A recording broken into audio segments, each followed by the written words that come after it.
आज हम सीखेंगे कि कैसे हम नंबर लाइन में इर्रेशनल नंबर को रिप्रेजेंट करते हैं। हमारे पास क्वेश्चन है कि √5 को हमने नंबर लाइन पे रिप्रेजेंट करना है। सिंपल सा प्रोसेस है। पहले जो गिवन इर्रेशनल नंबर है उनमें से हम एक माइनस करेंगे और फिर उसका स्क्वायर रूट लेंगे। जैसे यहाँ पर हमारे पास 5 है तो 5 में से -1 करेंगे तो हमारे पास आएगा 4 और 4 का फिर हम √ लेंगे तो हमारे पास एक रैशनल नंबर आ जाता है 2। अब सबसे पहले तो हम एक नंबर लाइन ड्रा करेंगे तो उसमें हम 2 को लोकेट करेंगे जो कि हमने सीखा हुआ पहले से ही। उसके बाद फिर हम एक छोटा सा एक और अरेंजमेंट करेंगे और फिर पाइथागोरस थ्योरम लगाकर हम √5 को पहले हम असर्टेन करेंगे। हम देखते हैं कि क्या होता है। अभी तो पहले हमने एक नंबर लाइन ड्रा की, उसमें सबसे पहले हमने 0 पॉइंट लोकेट किया और राइट हैंड साइड में 1 2 3 4 5 6 7 ऐसे ले सकते हैं। बस एक ही बात याद रखना कि जिनकी स्पेसिंग इक्वल हो। 0 से 1 एक 1 यूनिट है, 1 से 2 भी एक यूनिट है, तो सभी का साइज एक जैसा होना चाहिए। अब 2 पर हम एक परपेंडिकुलर ड्रा करेंगे और उसमें हम एक पॉइंट मार्क करेंगे 0 से 1 जितना डिस्टेंस है, क्योंकि 1 यूनिट हमने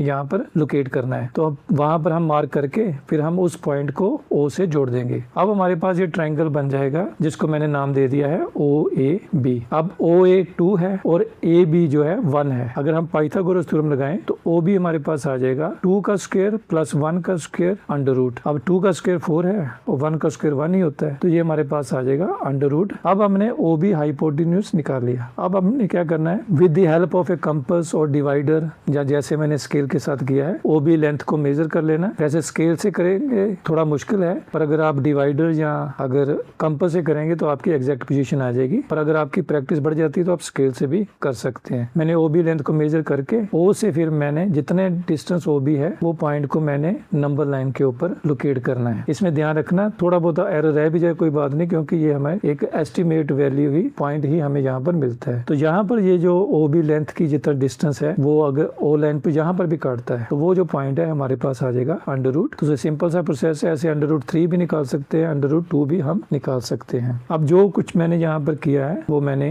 राइटिंग में लिख दिया है कि जो मेथड हमने फॉलो किया, ताकि आप जो भी सवाल करेंगे रैशनल नंबर को ड्रा करने के लिए आप यही जो है मेथड को अप्लाई करेंगे। तो पहले हमने क्या किया, हमने एक नंबर लाइन ड्रा की। उस नंबर लाइन के पर हमने पहले एक 0 पॉइंट लोकेट किया, उसके बाद उस लाइन की नंबरिंग की। अब यहाँ पर हमें पॉजिटिव साइड ही चाहिए, क्योंकि इर्रेशनल नंबर जो रेडिकल साइन के अंदर होता है वो हमेशा पॉजिटिव ही होता है। नेगेटिव ऑफ स्क्वायर रूट हम फाइंड नहीं कर सकते क्योंकि वो रियल नंबर नहीं होता है। फिर हमने जो मैंने बताया कि जो नंबर दिया उनमें से एक माइनस करके उसका स्क्वायर रूट लेंगे, जो नंबर आ जाएगा सबसे पहले हम उस पॉइंट को नंबर लाइन पर लोकेट करेंगे। फिर उस नंबर पर हम परपेंडिकुलर ड्रॉ करेंगे। फिर हम उस परपेंडिकुलर पर जितना मैंने O से लेकर 1 तक जितना साइज लिया, अगर आपने 1 सेंटीमीटर लिया है तो 1 सेंटीमीटर लिए, जैसे मैंने यहाँ पर आधा सेंटीमीटर लिया हुआ है तो मैंने उसको 1 यूनिट मान लिया है। उस पॉइंट को और O को ज्वाइन कर लें। अब O को सेंटर मानकर कंपास की मदद से करें तो बढ़िया रहेगा, या जैसे डिवाइडर से करना तब भी ठीक रहेगा। फिर हम उसी लेंथ का जो हम पॉइंट जो है वहाँ पर नंबर लाइन के ऊपर